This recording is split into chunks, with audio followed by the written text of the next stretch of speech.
Attention! Attention! The UK is currently under attack from a nuclear weapon.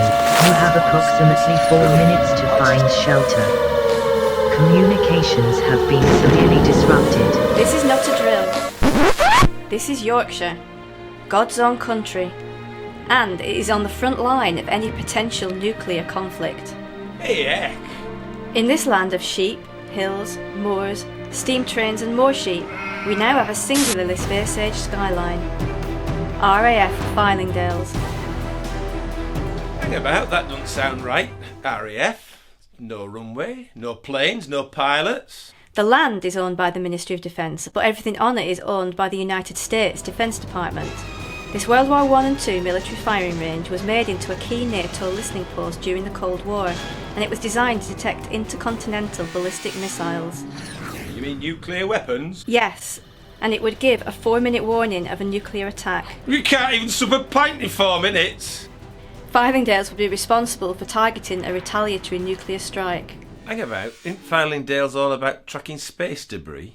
Tracking man-made space debris, like old satellites, is one of the functions of Fylingdales, but its key strategic role is as part of the United States missile defence. For years now, the United States has been developing an extremely expensive and dubiously effective global weapons system, generally termed missile defence, but often known, especially in its early days, as Star Wars.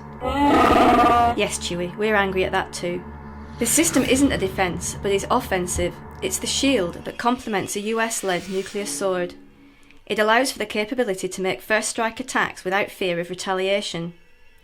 And it has sparked a renewed arms race as others seek to develop weapons capable of penetrating this shield.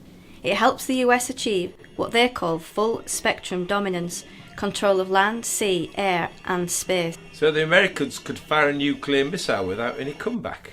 That's mad. No, it's not mad. And that's actually a problem. MAD, or mutually assured destruction, however flawed it was, meant that it would be suicidal to fire a nuclear weapon, as the other side would immediately fire back and everyone and everything's destroyed.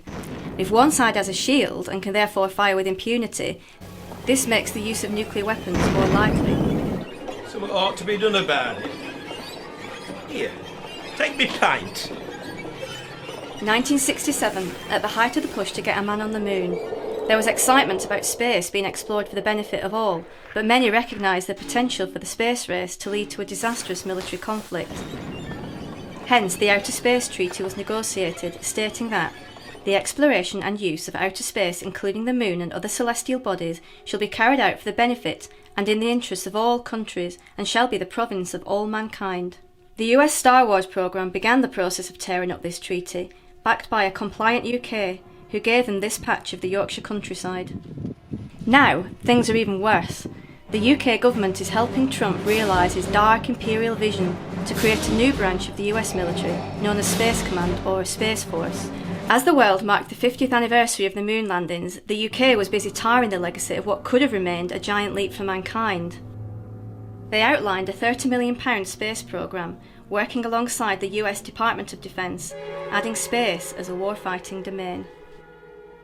So, that hope that we had 50 years ago, that the exploration of space should be for the peaceful benefit of all humanity, is being destroyed. And this monstrous carbuncle on the face of our much-loved North Yorkshire moors is actually a part of that.